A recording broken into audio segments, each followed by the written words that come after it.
Video দেখছিলাম সেটা 1K হয়ে গেছিল, কালকেই দেখছিলাম তোমার। হ্যালো ফ্রেন্ড, শীতের সকালে গুড মর্নিং সবাইকে। তো সকাল সকাল উঠিনি, 9টার সময় ঘুম থেকে উঠেছি।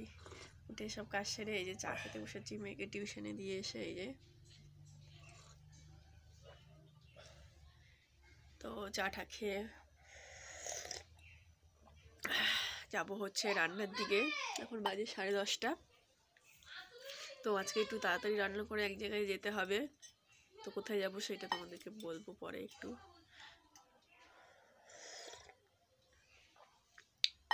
তো নাক ঠাক বন্ধ হয়ে গেছিলো, চাটা গরম গরম চা খাচ্ছি, গলাটাই ভালো লাগছে, গলাটাও ব্যথা হয়ে গেছিলো, নাকও ব্যথা, মানে সর্দিতে নাক ঠাক বন্ধ হয়ে গেছে। তো ডাক্তার দেখিয়ে এসছি, হেলথের থেকে ফ্রি ডাক্তার দেখিয়ে এসে ওষুধ তো দেয়নি, ফ্রিতে দেখাতে গেছিলাম, ভাবলাম ওষুধ টষুধ দেবে, তো কিছু দেয়নি, সব লিখে দিচ্ছে, বাইরের দেশেই পয়সা খরচা করে কিনতেই হলো। তো একটা সর্দির ওষুধ লিখেছিল, সেটার দামই নিয়েছে 250 টাকা। তা ওষুধটা খাওয়াতে একটু সর্দিটা কম আছে।